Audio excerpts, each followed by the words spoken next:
I've been trying to figure out ways to lose weight, and one thing I want to do is start bringing lunches from home more often. A bento box is a perfect way to do that, and I've been watching a lot of tutorials on how to make them cute and healthy. This one was inspired by this picture I found of ChocoCat, my favorite Sanrio character. This is my bento box. I got it on eBay in a lot, so all this came together. It even has matching chopsticks.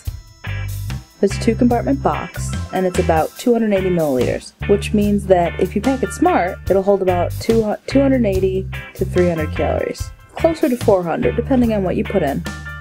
It came with these little divider walls that fit in the top and bottom.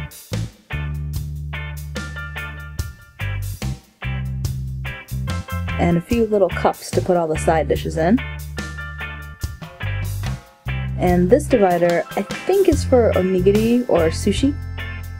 But anyway, let's get on with the tutorial. Let me introduce you to my rice cooker. This little guy came from a CVS drugstore about 6 years ago, the summer before I started college, and I've had it ever since. He's real simple to use.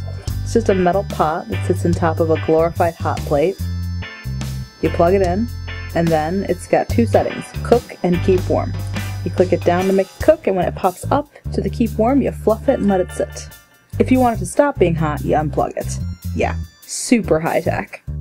It also has this little steamer, I'm not gonna call it attachment because it doesn't actually attach. It's more like a steamer basket, really. It sits on top of the cooking rice, and the steam also cooks any vegetables of your choosing. This is the rice I'll be using. It's called a tamanishiki, and it doesn't require any washing, which is why I like it. Though it is a little more pricey than other short grain rice. But anyway, I'm cooking a cup here. I don't have the little scoop that originally came with my cooker, but a measuring cup works fine. On the inside of the little metal bucket, it's marked where to fill it up for 1 cup, 2 cups, and 3 cups, which is the most this little guy can make. So I'll just fill it up and set it to cook, and we can move on. Oh wait, I forgot. I have to add the broccoli to the steamer pot, and then the steamer goes on top of the rice.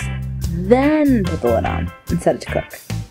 Now, here's what you'll need for the stir fry. Salt and pepper to taste, mirin, soy sauce, garlic powder.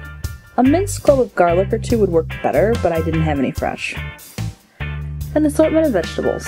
I have a package of pre-sliced red, orange, green, and yellow bell peppers, along with some onions, mostly because I'm lazy. I have an eggplant here, which is important because it's going to be the cobblestones the ducks are walking on, but if you don't like it, you can skip it, or substitute for something else that's grayish-brown when cooked, like meatballs, for instance, if you want to go the non-vegan route. Roughly chop the peppers and onions into bite-sized chunks. I like them a little bigger because I think they're easier to handle with chopsticks, but cut them as small as you want. Don't forget to reserve a piece of each pepper to make the ducks later. And next, the eggplant. I like to cut the cap off, cut it in half, then quarters, then eighths, then chop. Again, I prefer big pieces because of how I'm going to be eating this bento, but you can chop it however you want. And this is my cooking assistant. He's my panda. I saw a Kyaraben use one in her kitchen and I just loved it, so I had to get one of my own. Heat about 1 to 2 tablespoons of oil in your frying pan. Then add a tablespoon of soy sauce and half a tablespoon of medium. Stir it up and let it heat through for a second or 2 before adding your vegetables. Here I'm adding them all at once because I like my peppers and onions to be a little undercooked, but if you like them softer, add them in before the eggplant, saute until the onions start to get transparent, and then add the eggplant to the mix. Add salt and pepper to taste. I'm only adding pepper here because I try not to cook with salt if I can help it. Then add your minced garlic cloves, or in my case, a 1/4 teaspoon of garlic powder.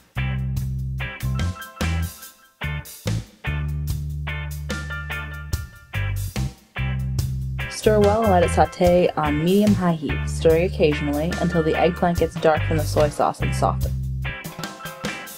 While that's cooking, we're going to make vegan tamagoyaki. And what better egg substitute than extra firm tofu? If you're like me and you don't have a spiffy tofu press, use the old-fashioned method. A couple of sheets of paper toweling and press to get rid of the excess liquid after you drain it. When you're done, set it on your cutting board and slice it into thin strips. I'm planning on making 2 tamagoyaki flours for my bento box, but I cut 2 extra in case there was a malfunction. Which there will be, so it was a good idea.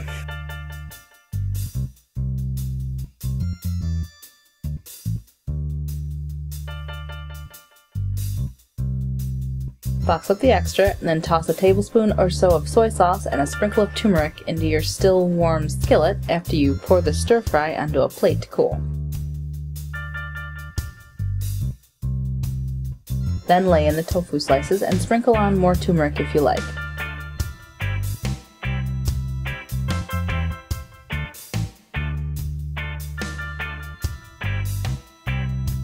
I also like to add a splash of orange juice for flavor.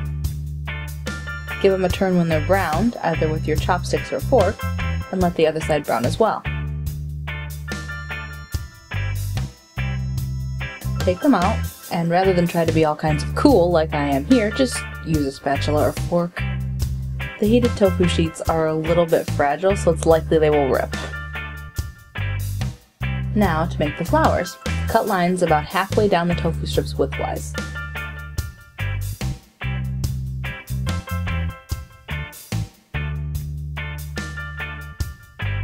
Then very, very carefully roll it up, or as Runny-san says, roll it up. And check to make sure it's going to fit in your bento. If it won't, just cut the bottom off till it does. Then I'm using a cute little music note pick here I got off eBay to hold it together. This one I sped up because it sort of fell apart on me when I rolled it, but I shoved it in there and it stood up just fine with the help of one of the plastic wall dividers. This is one of the cup dividers. I'm going to put my dessert in it, though at this point I wasn't sure what it was going to be. Next is another way to divide your bento box up. Green leaf lettuce. Then, place the stir fry on the lettuce leaf. Make sure the top is a solid layer of whatever your cobbles would be, and try to make them relatively flat. To make the little duck friends, I'm going to be using these little cutters and tweezers, but you can cut them with a small knife if you're very careful.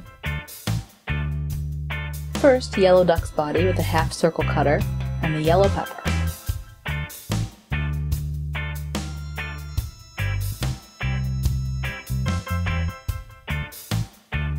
Then the green one, and finally the red one.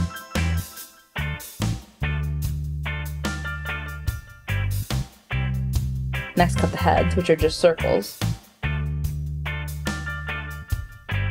Then cut small triangular slivers off of the orange pepper for the beaks. Then arrange them on the cobblestones carefully into their ducky shapes. If you want, you can use pieces of pasta to hold them better, or vegan mayonnaise. Or regular mayonnaise if you're not doing the vegan thing. I didn't use anything and they actually stayed pretty well. Now I'm going to use the small nori punch that came with this pack of cutters to make their happy eyes. Take the punch, add toasted nori, and voila! Eyes to put on the ducks.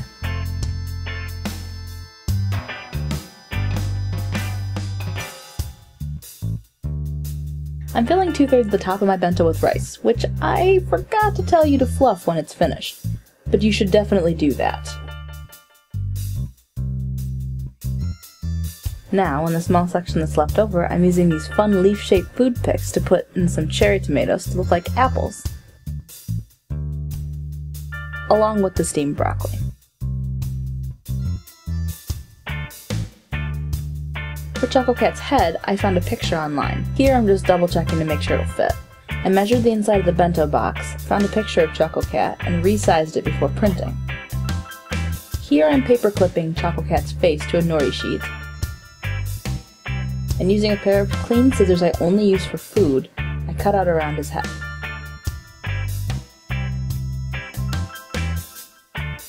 Then I cut 2 thin strips of nori and cut those in half to make his whiskers.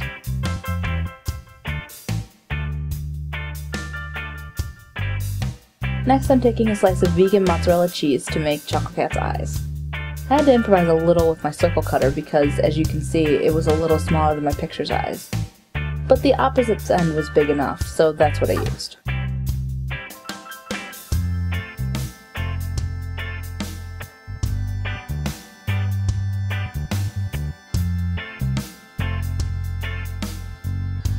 For the inside of the ears, I measured how much yellow pepper to cut and sliced off 2 triangles. And for For the nose, a tiny sliver of red pepper. For the happy eyes, I'm going to use this larger nori punch. Again, add nori and yay magic! ChocoCat has eyes! I eventually decided to just add orange slices for dessert, and the box was complete. I tried to keep it balanced. 3 parts starch to 1 part vegetable to 1 part fruit to 1 part protein. Or, if you like, 3 parts starch to 2 parts fruit and vegetable to 1 part protein. And a 5-color balance. Red, green, black, white, and yellow. Looking at it now when it's finished, I don't think there was quite enough starch, but not bad for my first bento box lunch. Then, pack it up, stick it in the fridge, and it's ready to eat tomorrow. I was thinking of adding healthy food recipes and tutorials to this channel as well, since exercise is only part of the battle. Let me know what you think, and if you have any requests for more Kyaraben, character-themed bento boxes, please leave it in the comment section below. Don't forget to subscribe for more fun videos!